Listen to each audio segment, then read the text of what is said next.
राजनीति में कब कौन किसका साथी बन जाए और कब कौन किसका दुश्मन बन जाए कहा नहीं जा सकता। सभी मौका देखकर अपना पाला और सुर बदलते हैं। कल तक जो प्रशांत किशोर नीतीश का दाहिना हाथ बन उनके गुणगान गाते थे, आज वही पी के उनके धुर विरोधी बन गए हैं और जमकर निशाना साध रहे हैं। आज भी उन्होंने नीतीश के कांग्रेस का साथ देने वाले बयान को लेकर घेरा है। पीके ने कहा कि उम्र का असर नीतीश जी पर दिख रहा है। वो कुछ कहना चाहते हैं लेकिन बोलते कुछ और हैं। अब आप ही उनके वक्तव्य से अंदाजा लगाइए कि उन्होंने कहा, मैं भारतीय जनता पार्टी के एजेंडे पर काम कर रहा हूं, और उसी के साथ ये भी कह दिया कि मैंने उनको ये सलाह दी है कि वो अपने दल का विलय कांग्रेस पार्टी में करवा दें। अब दोनों बातें कैसे संभव हैं? दरअसल मुख्यमंत्री ने बड़ा बयान देते हुए कहा था कि प्रशांत किशोर उनके पास कांग्रेस में जाने का सुझाव लेकर आए थे।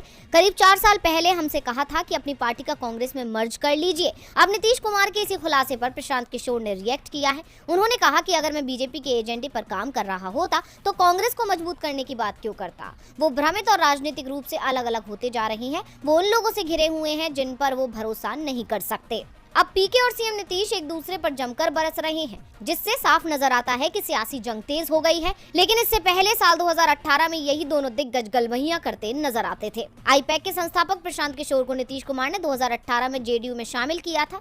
कुछ ही हफ्ते के अंदर उन्हें पार्टी का राष्ट्रीय अध्यक्ष भी बना दिया गया था। लेकिन सीएए एनआरसी पर नीतीश कुमार से मतभेद होने के बाद पार्टी ने उन्हें जेडीयू से निष्कासित कर दिया था। तब से वो सीएम नीतीश पर जमकर बरस रहे हैं, जिससे सियासी पारा चढ़ गया है। महाराष्ट्र की राजनीति में पिछले कुछ महीनों से भारी उथल-पुथल मची है।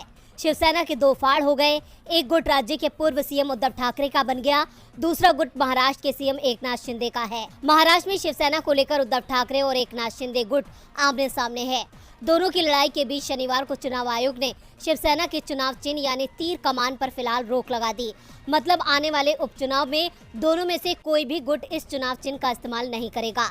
चुनाव आयोग ने दोनों गुटों से कहा है कि वो उपचुनाव के लिए अधिसूचित फ्री सिंबल की लिस्ट से अलग अलग चुनाव चिन्ह चुने और 10 तारीख तक बता दें। मतलब कल तक दोनों गुटों को फ्री सिंबल का चयन करके चुनाव आयोग को सूचित करना होगा।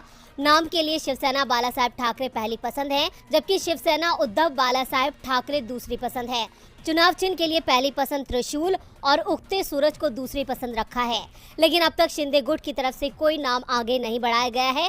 गौर करने वाली बात यह है कि इन नामों में उद्धव खेमे की ओर से बाला साहेब ठाकरे के नाम का इस्तेमाल किया गया है।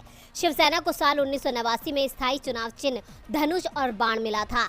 इससे पहले तलवार और ढाल, नारियल का पेड़, रेलवे इंजन, कप और प्लेट जैसे कई चुनावी चिन्हों पर चुनाव लड़ते रहे। पार्टी के दोनों गुटों के नाम और चुनाव चिन्ह पर दावा किए जाने के बाद निर्वाचन आयोग ने दोनों से कहा है कि वो सोमवार तक अपनी पार्टी के लिए 3 नए नाम और चुनाव चिन्ह दें।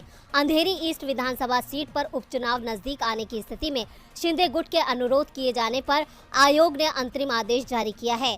चुनाव आयोग के अंतरिम आदेश के मुताबिक दोनों खेमों को अब नए नामों का सिलेक्शन करना होगा। उन्हें अलग अलग चुनाव चिन्ह आवंटित किए जाएंगे। वैसे उद्धव ठाकरे ने अपना पहला दांव चल दिया है, जिससे शिंदे गुट बैकफुट पर आ गया है।